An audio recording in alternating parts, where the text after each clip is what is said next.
Sound ভাই হাতে কি ধরে আছেন এটা ভাই? এটা হচ্ছে এম বিশ্বাসের বেঞ্জো, মুকুন্দ বিশ্বাসের বেঞ্জো। বেনজো। এটার প্রাইস পড়বে আপনার 15,500 টাকা রেগুলার প্রাইস। Regular price 15,500। 12,500 টাকা দিব অফার প্রাইস। অফার প্রাইস 12,500 টাকা করে ফেলবেন। আচ্ছা, এছাড়া কি আছে ভাই আপনার কাছে? এছাড়া আরো আছে এই যে বিষয়, এটা গিবসনের বেঞ্জো, গিবসনের 5 স্ট্রিং এর বেঞ্জো। 5 স্ট্রিং এর কত এটা? 500 টাকা এটা রেগুলার প্রাইস। আপনার কাছে কত? 12,500 টাকা। 12,500 টাকা। আচ্ছা, এই একটা দেখতে পাচ্ছি, এটা কি? Hawaiian guitar. Hawaiian guitar. হাওয়াইনটা কত? রেগুলার প্রাইস হচ্ছে আমাদের এখানে আপনার 17,500 টাকা। আপনার কাছে কত? দিব অনলি 10,000 টাকায়। আচ্ছা, এই পাশে একটা দেখতে পাচ্ছি ভাই, এটা হচ্ছে গুসনের। গুসুমে কত এটা? 18,500 টাকা, 16,500 টাকা। 16,500 টাকা। সিগনেচার? এটা হচ্ছে সিগনেচারের ফার্স্ট গ্রেডের প্রোডাক্ট, 5,800 টাকা এটা রেগুলার প্রাইস। 4,500 টাকা দিব। আচ্ছা, এই যে পাশে আরেকটা দেখতে পাচ্ছি, এটা হচ্ছে ক্ল্যাপটনের 7,000 টাকা রেগুলার প্রাইস। 7,000 টাকা রেগুলার প্রাইস। ডোনার শুধুমাত্র 5,000 টাকায়। ডোনার কত?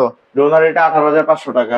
অফার প্রাইস কত? একদম 15,500 টাকা। 15,500। ডস দেখতে পাচ্ছি একটা, ডচের এটা 150C, এটাও আপনার হচ্ছে 19,500 টাকা এটা রেগুলার প্রাইস। 17,500 টাকায় দিয়ে দিব।